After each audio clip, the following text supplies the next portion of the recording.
decided to abandon my normal habit of doing a big PowerPoint with a bunch of quotes from the book and just speak from my heart to my heartmates, to my family. So Spirit's guiding me. I don't know exactly what's going to come out, but I know that it's perfect for what we need.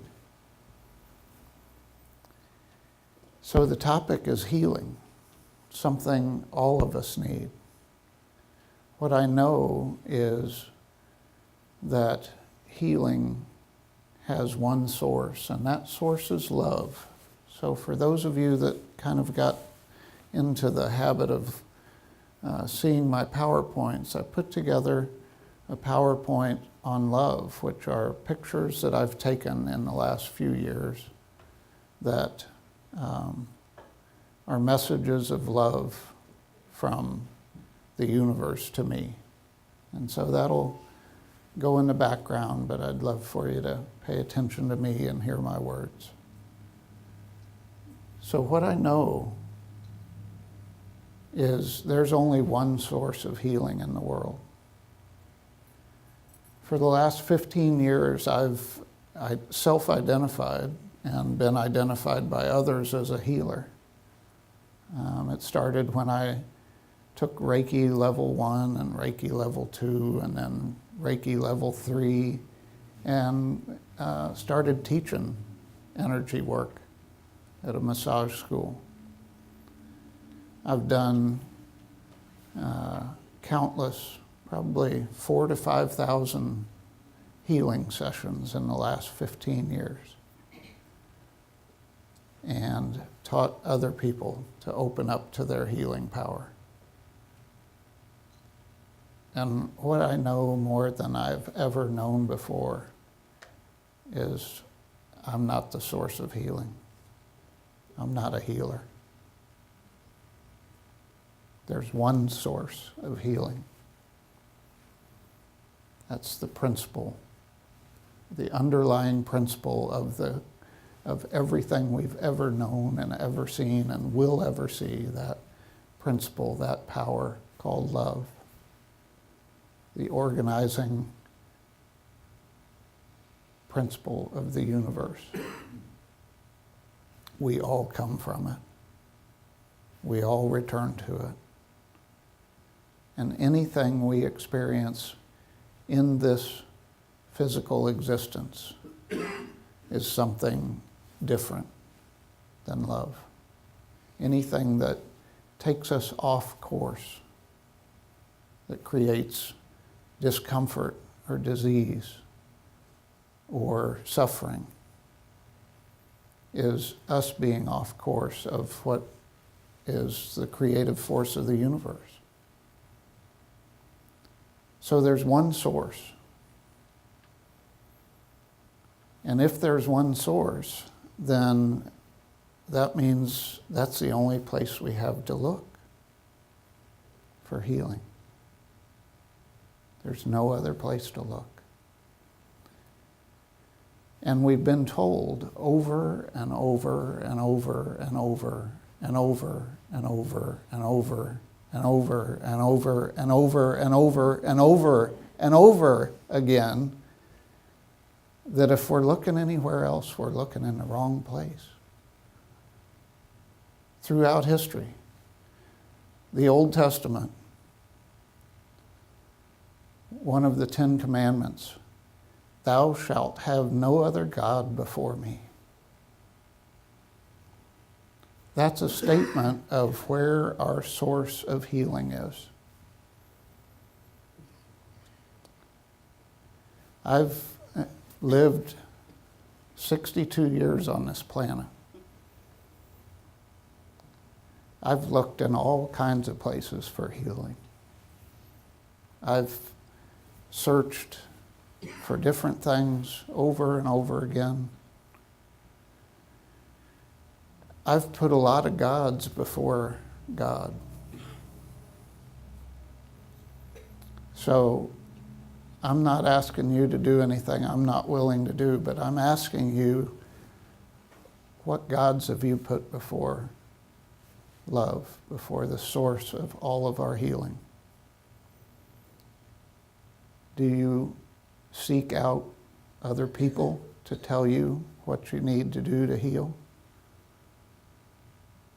Do you elevate other people like our society wants us to do, putting doctors in the way, in between you and God, putting healers in the way between you and God, putting anything between you and God is violating that first commandment, or that one of the 10 commandments. So I'd invite you to search your heart today and think about the things that you have that are challenges for you, physically or emotionally, intellectually, spiritually.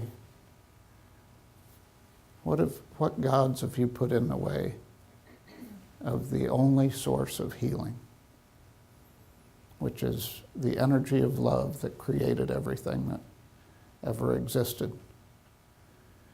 But you say, well, they know so much now about X, right? They being science or the medical field or whatever. That's putting something right in between you and the source of healing.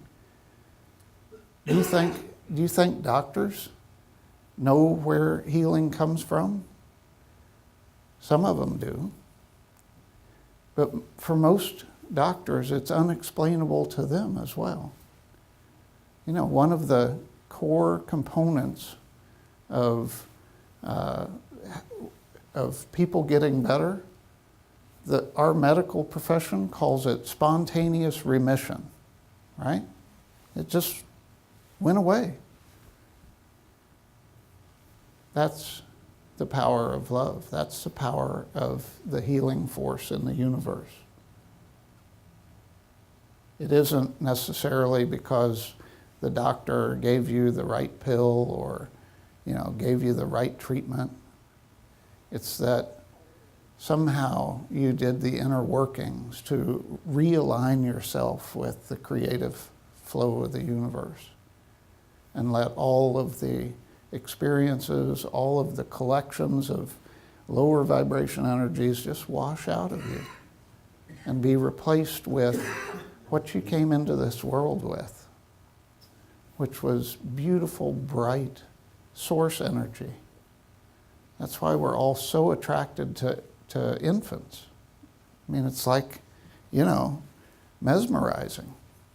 We're just looking at these beautiful balls of energy. That's where we came from.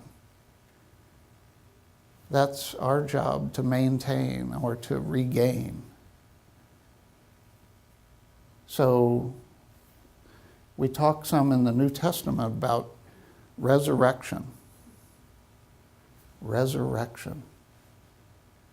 We each can be resurrected from the death of how we see the world to the life of what we know inside of ourselves as the truth.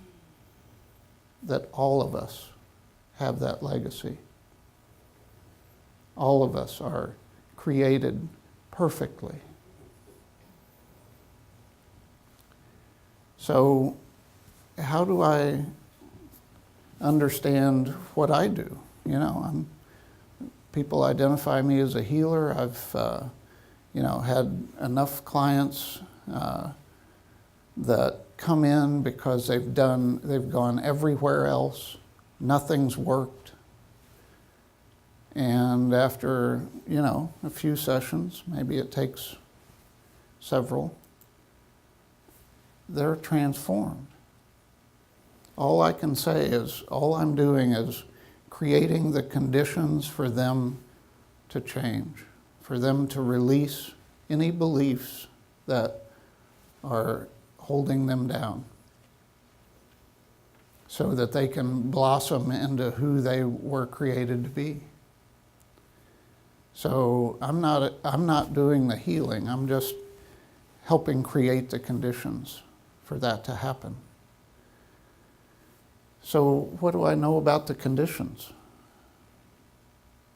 Well, first, we have to recognize where the power comes from, where the healing comes from.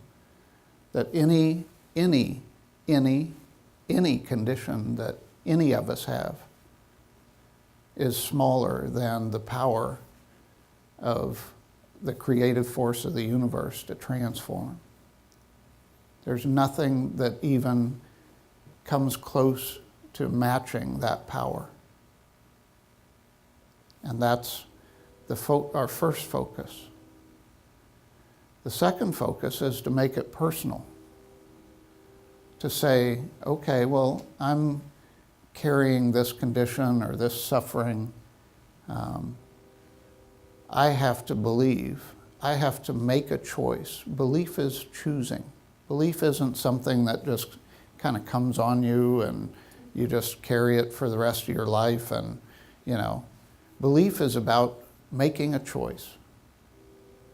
So the choice becomes, are you going to focus on this minuscule thing that's happening to your physical body or your mental body?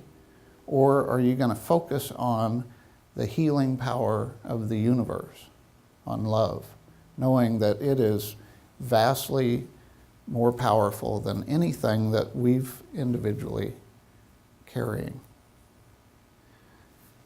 So when I create the conditions for healing, it's about helping people have hope that maybe there is some shift, some transformation that can happen.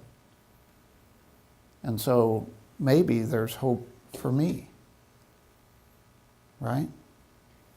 Once they've moved beyond the place where they say, oh, there's nothing that can be done, then principle comes in and spreads love throughout.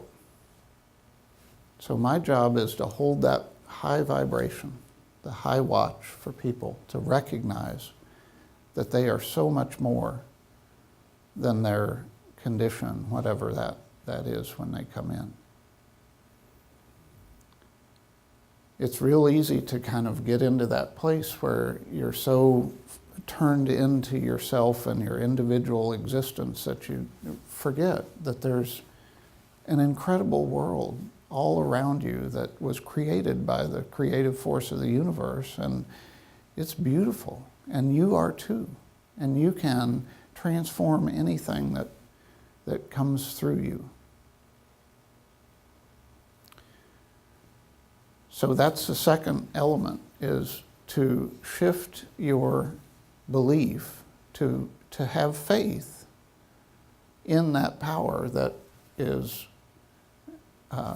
bigger than anything that's ever been experienced by any of us. The third thing is to not pick up the story again. After you've caught a glimpse of what life can be like without blank, without whatever the condition is you're struggling with, then you hold on to that reality, because that's really the only reality. This is the shadow world.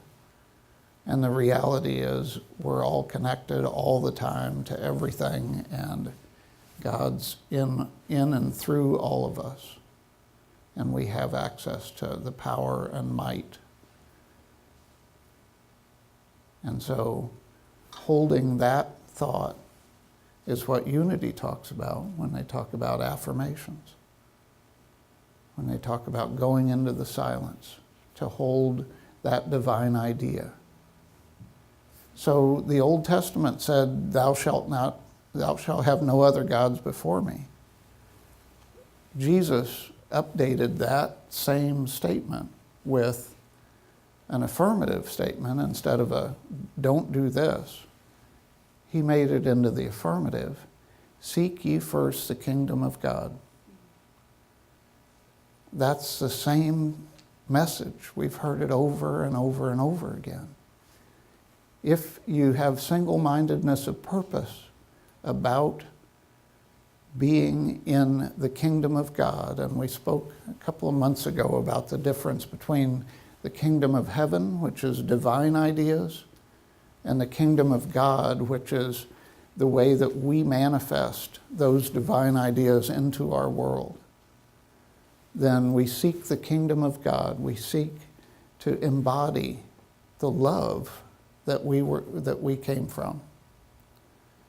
And when we seek to embody the love that we came from, I'm a personal testimony that things can transform. Physical things transform.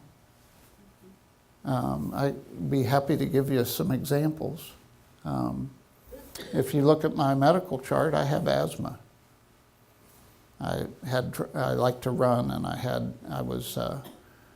spent some time not running, and then started again. And I couldn't run a quarter of a mile without stopping to catch my breath. So I went to the doctor, and they ran all the tests. I knew the doctor fairly well, and she came in and said, well, we've done all these tests, you've got asthma. I'm like, no thanks.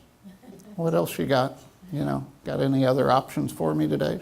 She laughed. She said, no, that's it. So she gave me an inhaler and a prescription for Singulair. I said, well, I'm not taking asthma.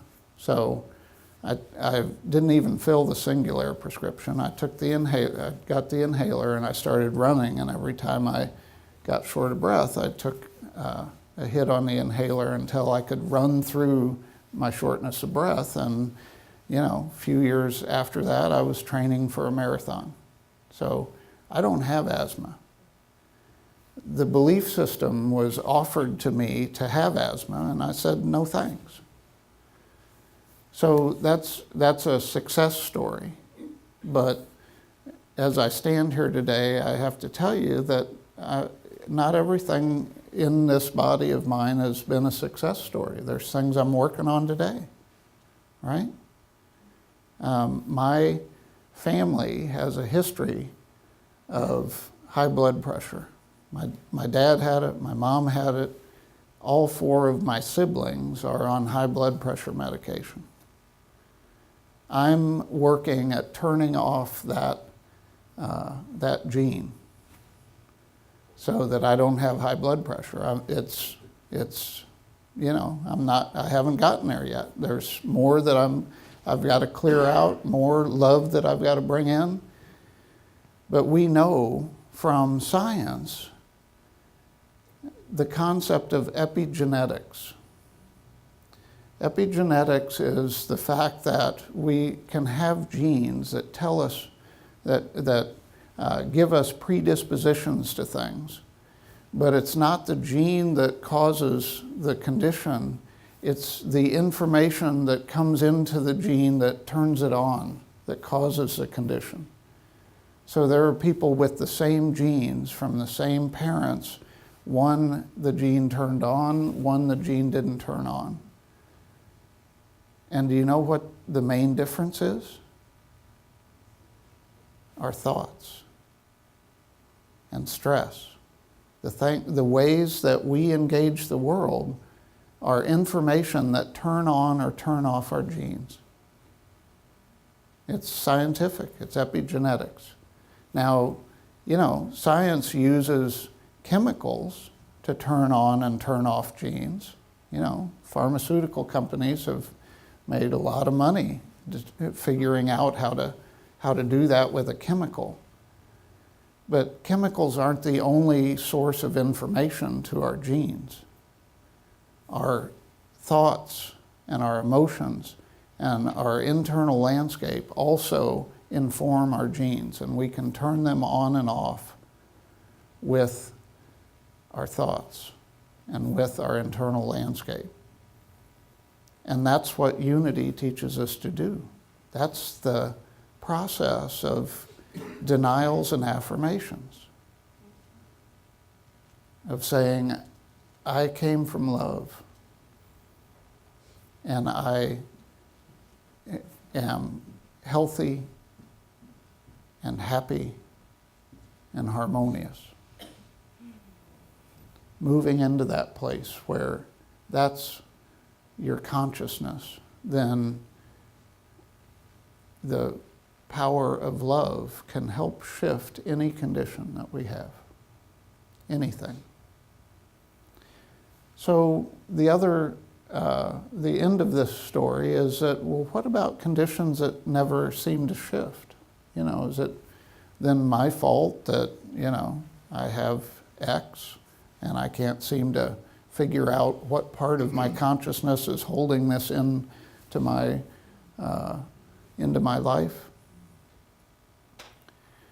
Well, the Apostle Paul had that problem. He didn't specify what it was, but he talked in some of his epistles about, this burden that he had that he was working on.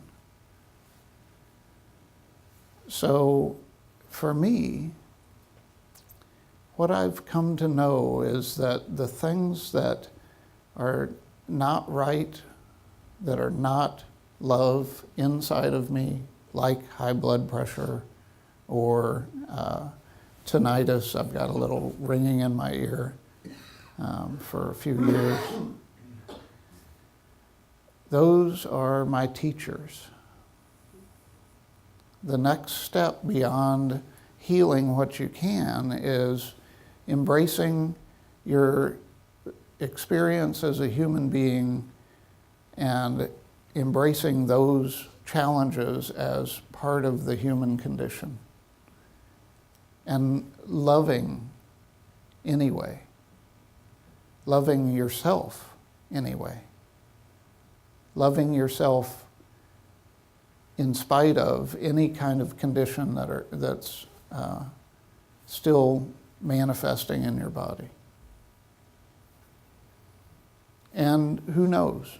Maybe that's the active ingredient that'll shift it. Maybe loving my high blood pressure will take it away. Because trying to push things away ends up giving energy to them. I mean, Isaac Newton told us that several hundred years ago, right? You start a rock rolling, the energy of you pushing the rock, gives that thing energy. So that's our other work, is to embrace the beauty and the power of our existence as a human being, regardless of what kind of challenges we're having.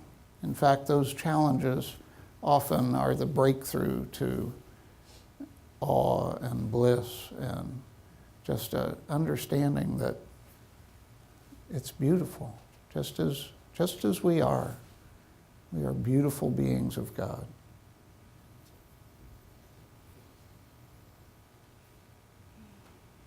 So, as I wrap up, I'd like for you to take a few minutes to think about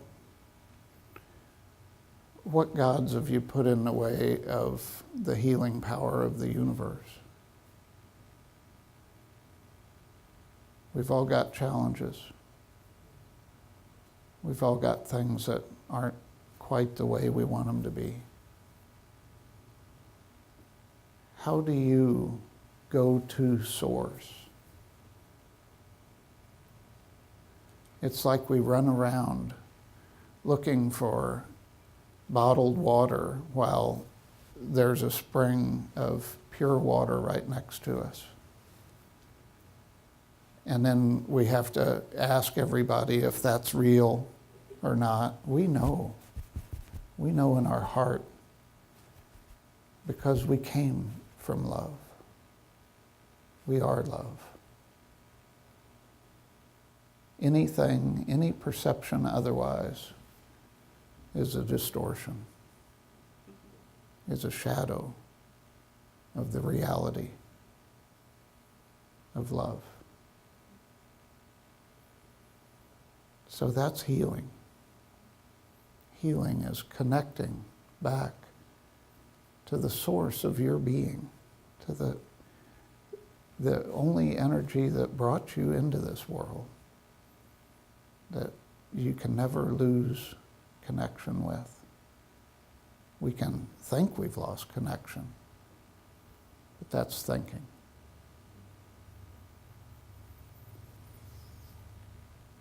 So let's go into silence and spend a few minutes focusing on the core divine idea that brought us into being. I invite you to close your eyes.